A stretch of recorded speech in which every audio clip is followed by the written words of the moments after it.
Kondo tu milik siapa? Itu semua akan keterangan diberikan. Mesyuarat apa yang berlaku semuanya ada. Itu Sri, apakah foto yang diderahkan oleh Wan Aziza itu cukup sebagai bukti? Karena mengatakan bahwa foto itu bisa saja kan karena dia minta beasiswa dan banyak juga pelajar-pelajar lainnya juga. Ya, foto itu menarik karena seorang staf yang bertugas dengan Anwar Ibrahim punya pertemuan sulit berulang kali dengan Rosmah dan Najib dan Khairul Anas.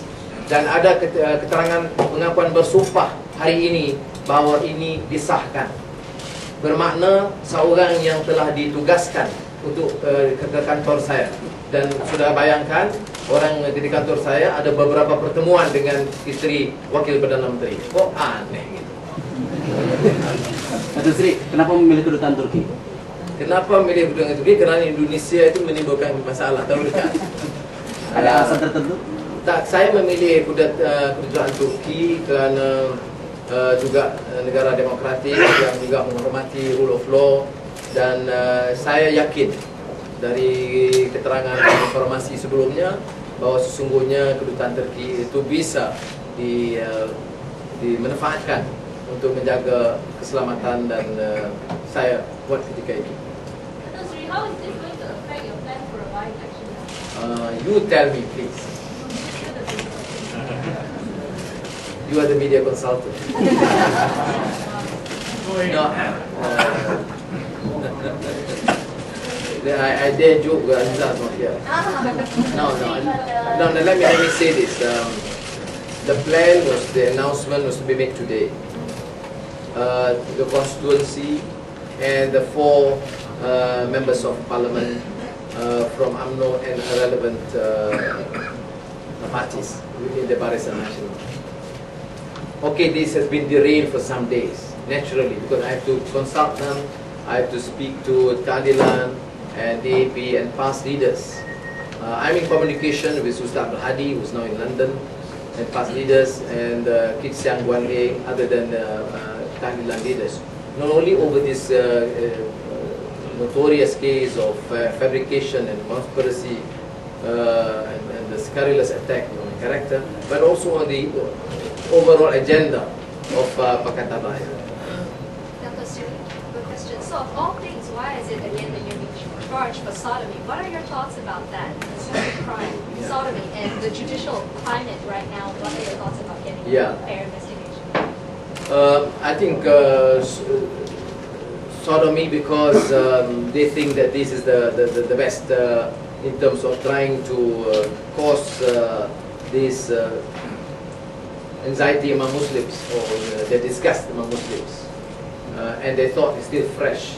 But I think clearly the IDP, the AG, and some of these portray of leaders in the UMNO are still in the state of denial.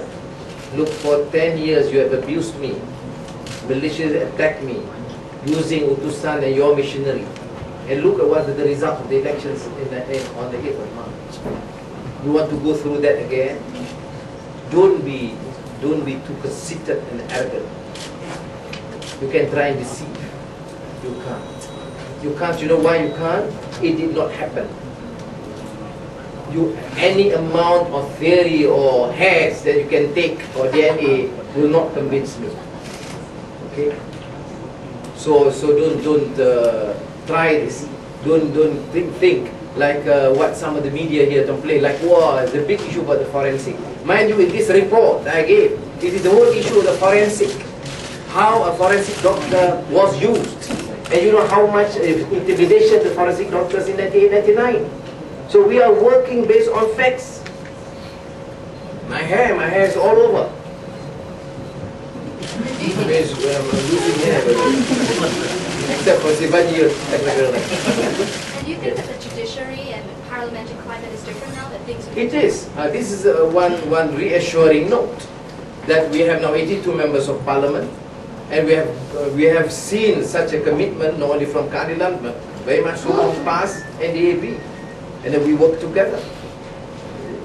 And therefore, Parliament is very good vehicle. Parliament is in session, and the judiciary is on trial.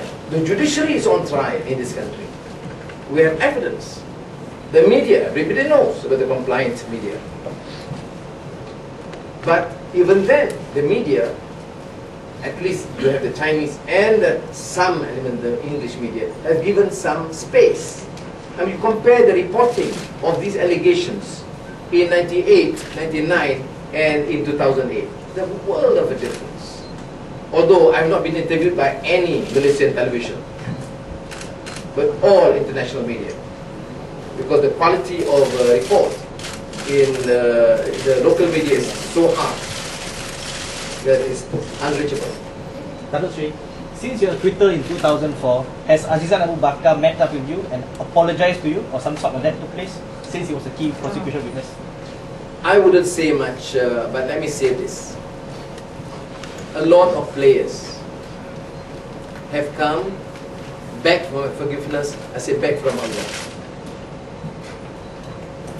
A former CJ met me, broke down and said, please forgive me, we were under orders. You expect me to go through again that? That's why I know what to say. Can you imagine? What do I do?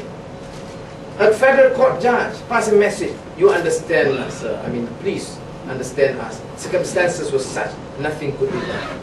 I say, if at all you have the moral courage and integrity, put it in writing. See, I have suffered, okay? Maybe 80% of the people don't believe, still 20%.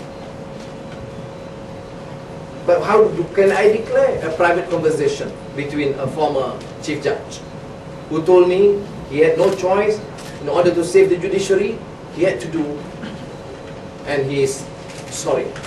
He was in tears. What do I do? Kick him? No. I just say, okay, terima kasih, ya, selamatlah, okay. We have a good lunch.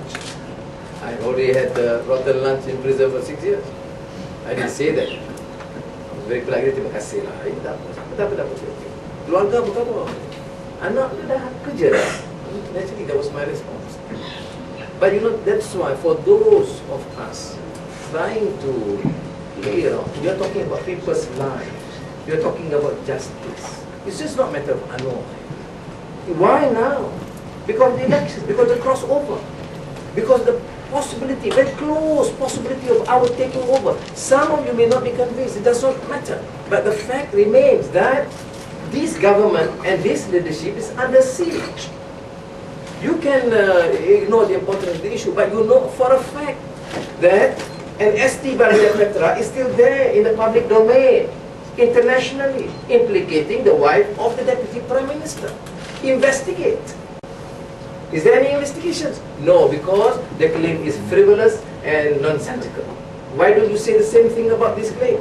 It's frivolous and nonsensical. I will advise them, drop the charge. Because it did not happen, it is frivolous. Don't waste public funds in order to try and intimidate people. No way am I going to give them an easy route this time. I'm going to fight every inch of the way and expose every member involved and fight them hard and fight them effectively. Because this is the second round of a dirty conspiracy. I don't blame the accuser. I blame the conspirators in this game, using people as pawns. You are blatantly corrupt, you are implicated in serious crime. How do you get out of it? Getting these cronies and package facts and fabricate evidence and deal with it. I'm nobody. I was down and out the last 10 years. My friends in Kadilan, in PAS, and the AP, and Malaysian messes stood up, say, Anwar, we want to give you a second chance. Who wants to deprive me now? The ruling clique. Terima kasih.